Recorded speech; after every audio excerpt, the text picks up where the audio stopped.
Hello, good morning, class. I hope we're all doing well today. Let's get started on our lesson for today. So like I said, good morning. I'm Miss Kibala. I'm happy you're here today. Hope everybody's having a really good day and feeling good.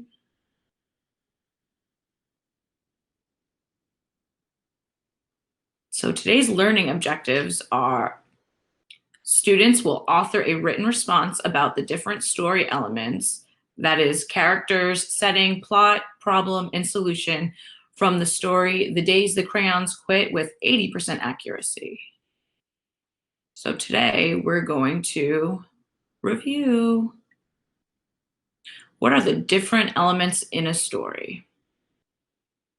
Now, at this point in the lesson, I would have students write down their ideas of what the different elements of the story is and describing them. And then after, I put on a 2-minute timer to allow them to write down their thoughts, and we can come back together and have a group discussion. Each person will be able to get a turn to be able to demonstrate what they remember about the different elements in a story and be able to have an open discussion on the different elements in the story.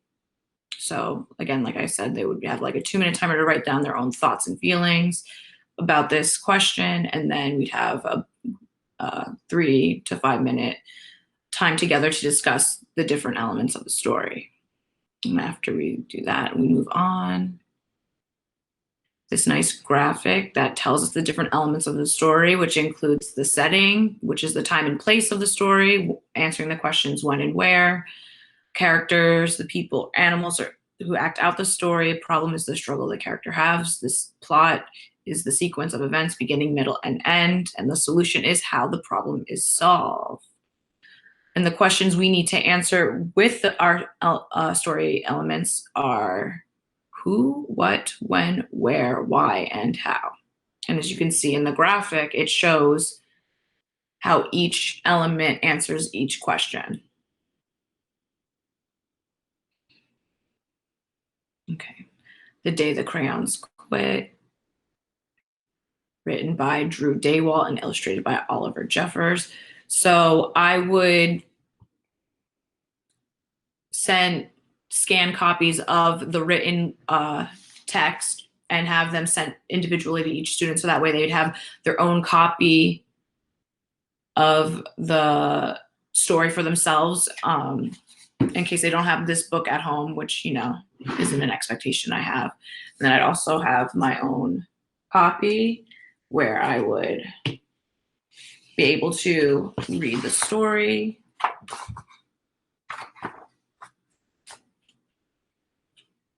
One day in class, Duncan went to take out his crayons and found a stack of letters with his name on them. And then I can bring the book up to the students. Hopefully they'd be able to look at their own individual copies as I'm reading through the story, so that they'd be able to look at the pictures, the words, how things are illustrated in the story. Hey, Duncan, it's me, Red Crayon. We need to talk. You make me work harder than any of your other crayons. All year long, I wear myself out coloring fire engines, apples, strawberries, and everything else that's red. I even work on holidays. I have to color all the Santas at Christmas and all the hearts on Valentine's Day. I need a rest. Your overworked friend, Red Crayon. And then you could show, here's the big red fire truck, Santa, and then you see the character of the Red Crayon right here in the corner, and he's wiping his forehead because he is tired and exhausted from working so hard. And then we'd continue page after page until the story finished.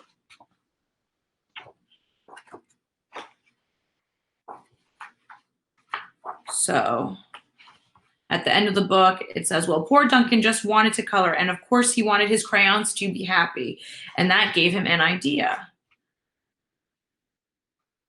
When Duncan showed his teacher his new picture, she gave him an A for coloring. And as you can see by the illustration, Duncan listened to his crayons requests and used them in different ways so that they would feel happy, and he'd be able to use them and draw pictures which makes him happy. So that's how the book ends.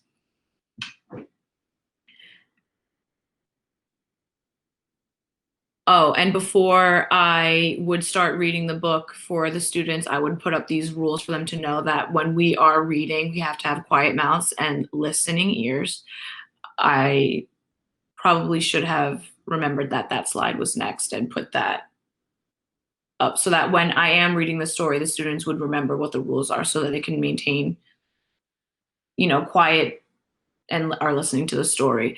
Also, I know that in Google Meet, there is the option to be able to mute your mic in the event that students have pets at home or other, people in the house that might make noise while we're reading. So I would have these rules up so that the students would have the written and the visual cues to know what behavior is expected of them while we read the story together.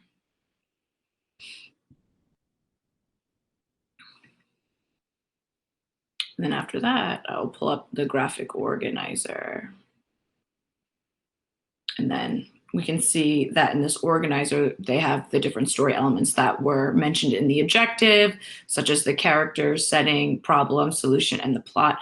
And under each of the specific elements are the questions that we're trying to answer, which is who was the main character, what traits best describe them, where did the story take place, how was the setting important to the story, what was the problem or challenge the character faced, how did this character try to resolve the problem, what important events took place, first, second, third. So in my lesson plan is geared toward third grade, which they are focusing on utilizing the specific text to find these answers to these questions. So we would, as a class, go through the graphic organizer together to fill out all the information necessary to get all the information we need for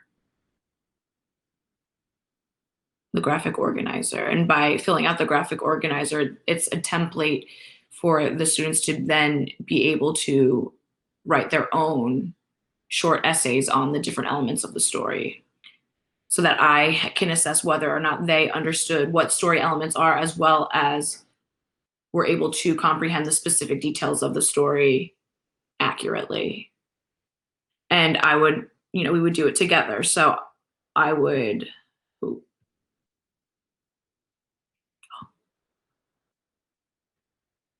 so what I would do is go back, and I have a little text box that I could input information so that the students can see what information goes in each of the section of the graphic organizer, right? So the main character is Duncan.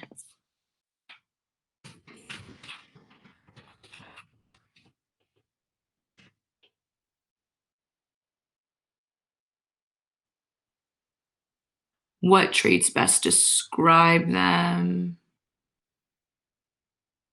And then we would refer back to the text to be able to answer that. And then we'd say, Duncan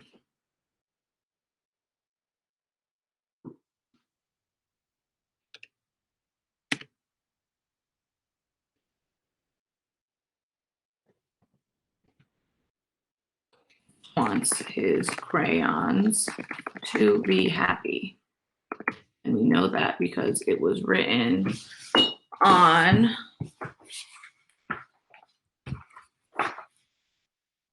one of the last pages. So then we would go back to the book to be able to figure out what page it was, and then write down page 20. And then we continue on, right? So the setting is Duncan's school. And we know that because on the very first page of the story, it says that one day in class, Duncan went to take out his crayons and found the stack of letters. So we know that he is at school from the first page. How was the setting important to the story?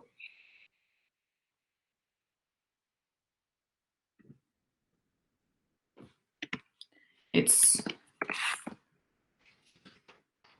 important because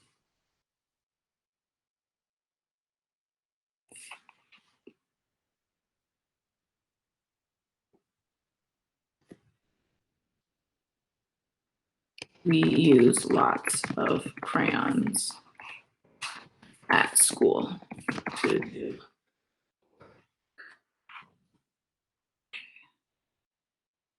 And then the problem is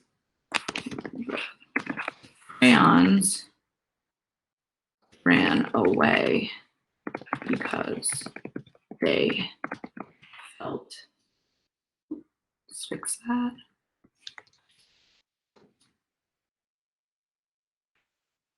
Taken advantage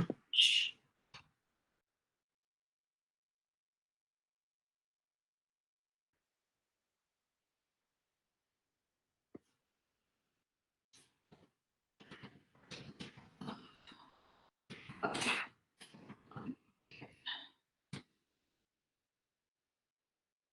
Solution: Duncan listened to his crayons requests in their letters and made and treated them better.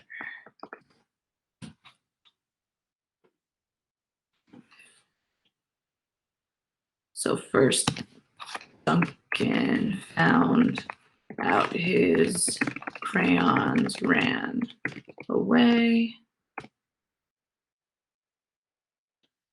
Duncan read their letters. Duncan then treated his crayons the way they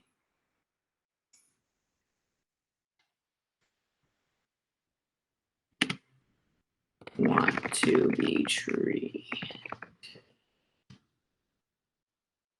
So together we would work through being able to fill out this graphic organizer together, and hopefully they would have these main points in their in their organizer to be able to use as a guide and template for the writing piece, which will come next. All right, so we filled all that out. Boom. And that we have a little graphic in the corner of the crayons, because at elementary level, they enjoy the pictures and, creating meaningful learning experiences through the senses really helps them to comprehend and retain the information. So now after we go through the graphic organizer, now it's your turn. You're going to use your notes from the graphic organizer to write a response on the different story elements from the story, The Day the Crayons Quit. Submit your response on Google Classroom.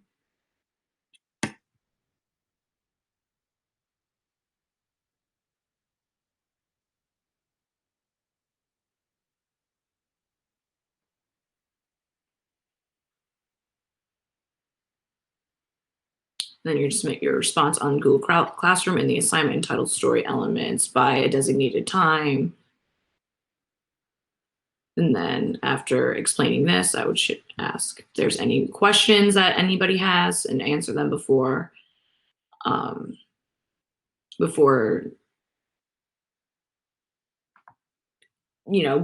ending our session together, so that they're capable of fulfilling their assignment and writing a response about the different story elements.